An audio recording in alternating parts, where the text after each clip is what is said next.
Saudações. O nome desse cidadão na foto é Yuri Borisov, um russo que chefiou a Rosatom entre 2005 e 2016 e recebeu em 2018 a mais alta condecoração da Federação Russa. Esse segundo aí, esse carequinha, é Sergei Kirienko. Quem são essas duas pessoas? Foram os responsáveis pelo desenvolvimento de armas hipersônicas russas, mas eles foram responsáveis pelo desenvolvimento de outras coisas. O que vocês estão vendo aqui é uma impressora litográfica. A impressora litográfica russa é capaz de coisas extraordinárias. Vamos falar sobre ela.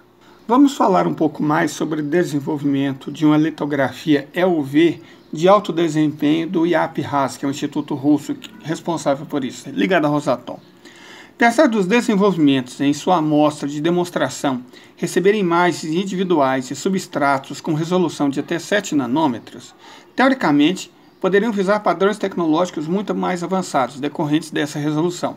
Na máquina real que propuseram, eles decidiram concentrar-se em padrões convencionais mais modestos de 28 nanômetros. Então, a gente tem que observar que as litografias EUV modernas têm uma resolução real de 3 nanômetros, o que não impede de atender padrões tecnológicos condicionais de 5 nanômetros ou menos. A TSMC, por exemplo, usa 4 nanômetros com essa litografia. Por um lado, o padrão tecnológico de 28 nanômetros é o mínimo exigido hoje para a produção de microprocessadores russos em massa. E, por outro lado, essa tecnologia relativamente rudimentar reduz os requisitos de precisão do alinhamento e mascara defeitos, o que ainda é um problema para a Rússia hoje. A concentração de forças na forma tecnológica de 28 nanômetros permite fazer uma litografia nos próximos anos, em vez de adiar o resultado por tempo indeterminado, quando morre o burro ou o emir.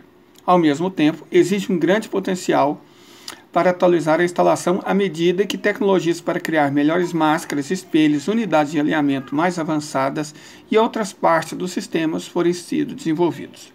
Além da redução de acordo com a norma tecnológica, os desenvolvedores seguiram o caminho de uma redução razoável no custo de desenvolvimento da produção a um desempenho 3 a 4 vezes menor da litografia projetada em comparação com a litografia da ASML, que é a fabricante holandesa. Reparem no potencial, custo muito menor.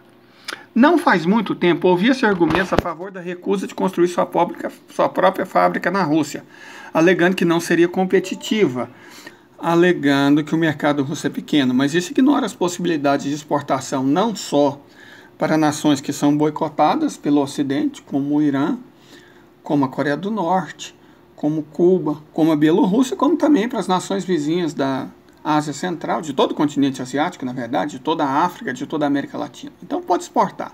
Mas vamos falar sobre as características técnicas.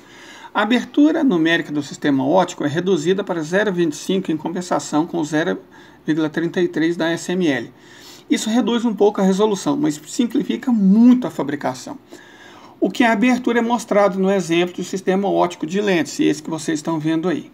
Bom, em vez de uma fonte de radiação de estanho com comprimento de ondas de 13,5 nanômetros usado nas instalações da SML, os cientistas do IAP-RAS escolheram uma fonte baseada em gás xenônio de 11,24 nanômetros. Como resultado, em primeiro lugar, ao gerar radiação não há desperdício, e isso interfere na geração adicional da radiação, o que é um grande problema para fontes de radiação à base de estanho, mas não para o sistema russo.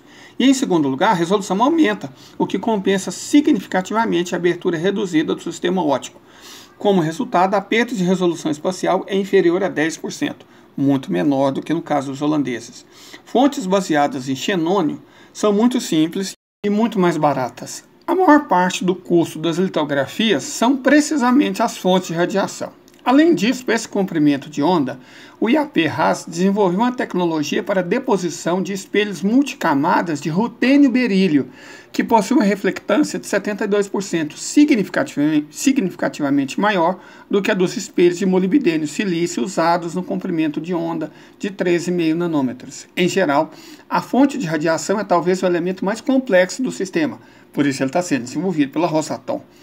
Afeta muitos parâmetros da litografia e limita amplamente suas capacidades. A fonte de radiação ocupa cerca de 10 metros cúbicos. O sistema de laser é o segundo andar de todo o edifício. Toda a máquina litográfica da ASML pesa cerca de 200 toneladas e custa cerca de 300 milhões. Então, no caso das litografias do raio-x, a Rússia não está repetindo desenvolvimentos estrangeiros e seguindo o próprio caminho dela, o que é o ideal, na medida que dá oportunidade teórica para uma liderança potencial em tecnologias do futuro, em vez de ficar copiando constantemente sistemas e tecnologias obsoletos do Ocidente. Tá certo? Essa é a principal vantagem do sistema russo. Tecnologia russa, usando sistemas russos, equipamento russo e teoria russa. Certo? A Rússia não depende do Ocidente.